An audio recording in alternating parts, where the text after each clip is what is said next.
சிவாய நம. நாளைக்கு என்ன செய்ய போகிறேங்கிறது இப்போ பாருங்கள். உங்களுக்கு தண்ணியில் ஊற வைக்கிறது எல்லாமே காமிக்கிறேன். ப்ரிப்ரேஷன்.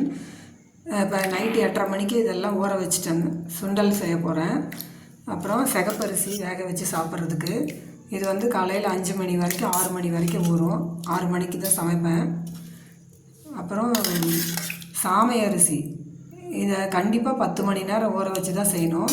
இது கூட பாசிப்பருப்பு சம அளவு கலந்து பொங்கல் மாதிரி செய்ய போகிறேன். இது வந்து ரொம்ப ஹீட்டானது. அது கூட பாசிப்பருப்போ இல்லை துவரம்பருப்போ போட்டு தான் செய்யணும். இல்லைன்னா தேங்காய் பால் ஊற்றி செய்வேன். இன்னும் நிறைய வீடியோ உங்களுக்கு நான் அனுப்புகிறேன். இது எல்லாமே இருக்குது. அதே மாதிரி இது வந்து சட்டியில் செய்கிறதுக்கு நான் பழக்கப்பட்டு பல வருஷமாக செஞ்சிட்ருக்கேன். வாங்கி ஒரு வாரம் ஒரு 10 நாள் இதை வந்து பழக்கப்படுத்தணும். சூடாக கஞ்சி ஊற்றி வச்சு நான் அதுக்கும் உங்களுக்கு வீடியோ வேணால் காமிக்கிறேன்.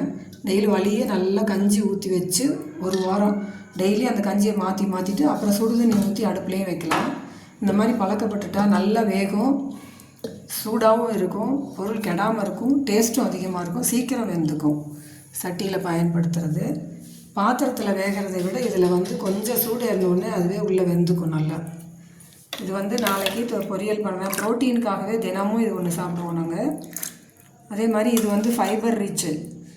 அந்த அரிசி வெள்ளை அரிசியெல்லாம் கார்போஹைட்ரேட் தான் அதிகம். இது வந்து இந்த ஃபைபருக்காகவே சாப்பிட்றது. இதுவும் ஃபைபர் சத்து. இதை சரியாக முறைப்படி நம்ம சேர்த்துக்கிறதுல தான் இருக்குது. அளவு கம்மியாக சேர்த்துக்கணும். ஒரு ஆளுக்கு தினம் ஒரு 30 கிராம் அளவுக்கு தான் சேர்த்துக்கணும். அதை 2 நேரமாக செஞ்சுக்கணும், காலையில் மதியானத்துக்கு சேர்த்து.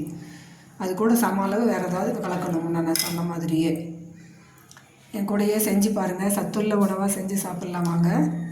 இது இப்போ ஊற வச்சுருக்கிறது மட்டும்தான். நைட்டு 8:30 மணிக்கு இது நடக்கும். சிவாய நம.